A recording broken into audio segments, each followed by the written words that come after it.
I want to thank Notion for sponsoring this video.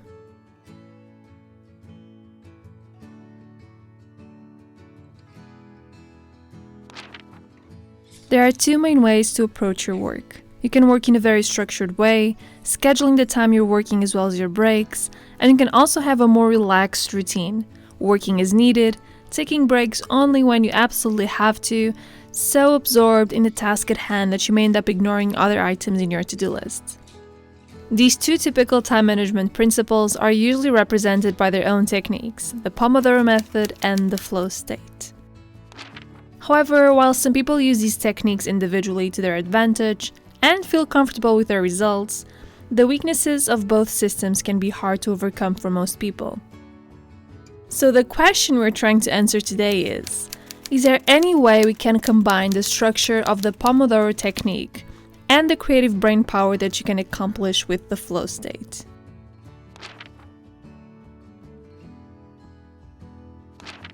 So the Pomodoro technique has been around for ages and is one of the most prominent time management methods out there. It requires you to set a 25-minute timer to tackle as much work as possible in a distraction-free environment. Its goal is to train your brain to focus for short periods of time.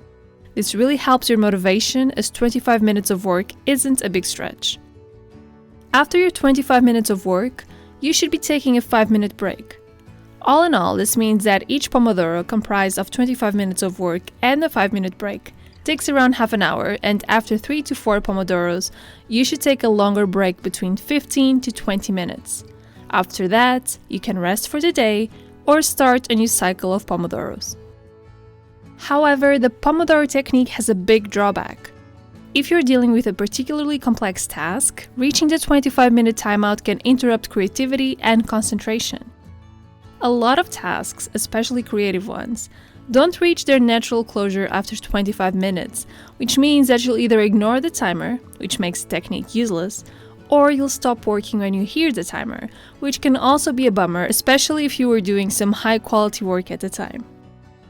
It's hard to reset your brain to a focused mindset after a break, so the Pomodoro's technique's strict approach to time management may cut back on efficiency, as it doesn't adapt to people with a variable attention span.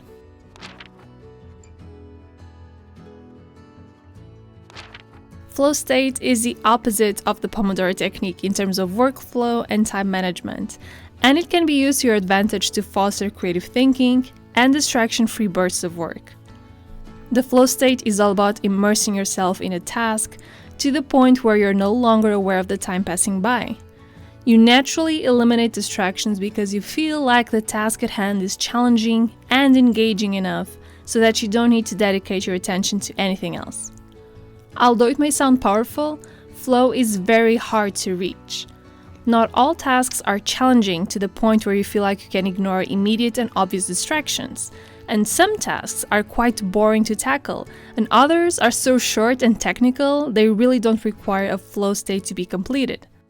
Additionally, and in itself, flow doesn't incorporate any rule on taking breaks, relying mostly on big stretches of time to do focused work, and a complete immersion in the task at hand.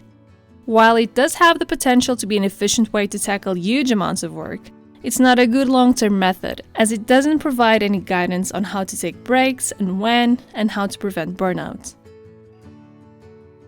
Also, as the flow method relies on a natural tendency to get immersed in your work, it's a technique that lacks structure, and it really doesn't benefit people who require guidance to remain accountable and focused. So the Pomodoro or flow time technique seeks to answer the problems of the flow state and the Pomodoro method. With flow time, you pick one task to focus on and then take breaks as you feel they are needed to achieve a balanced workflow. You're in charge of your breaks, so you'll never be interrupted by a fixed timer, but at the same time, you should always have breaks when you need them. Instead of pushing yourself constantly, you are striving towards a more mindful approach, breaking up your day into focused segments, taking breaks and then repeating. Knowing when to take breaks can feel a bit tricky, as you're not relying on a timer.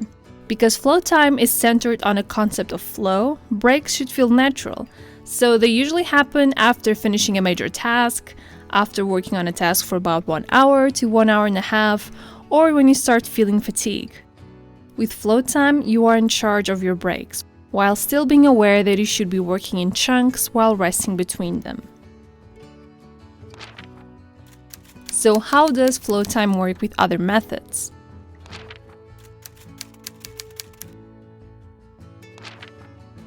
So flow time is highly compatible with calendar blocking and time batching. You can schedule in your calendar when you'd like to do your work, and using flow time you can manage work stretches and breaks inside that interval, managing tasks and work depending on your level of focus and fatigue. Instead of scheduling 25-minute chunks of work in your schedule, as well as required breaks, as you would with a typical Pomodoro method, you can schedule a bigger chunk of time and then micromanage your work around that bigger chunk.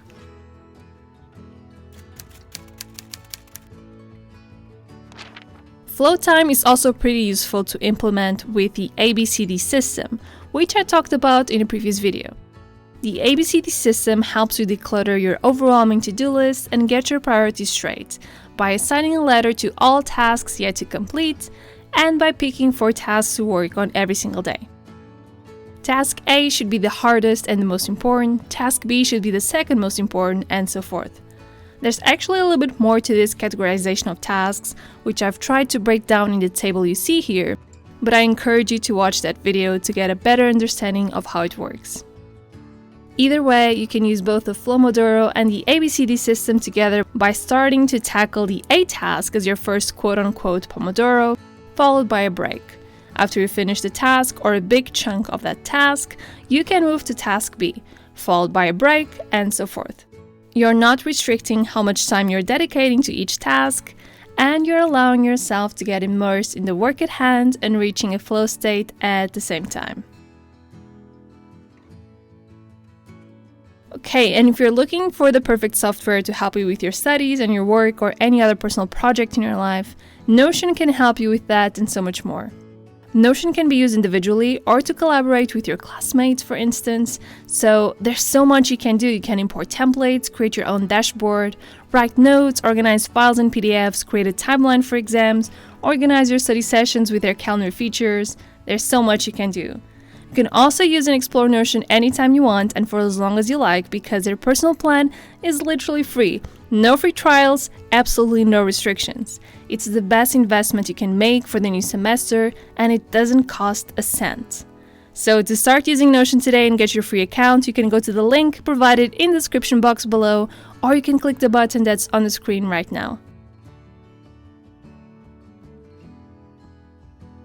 I really hope you've enjoyed today's video and I'll see you next week.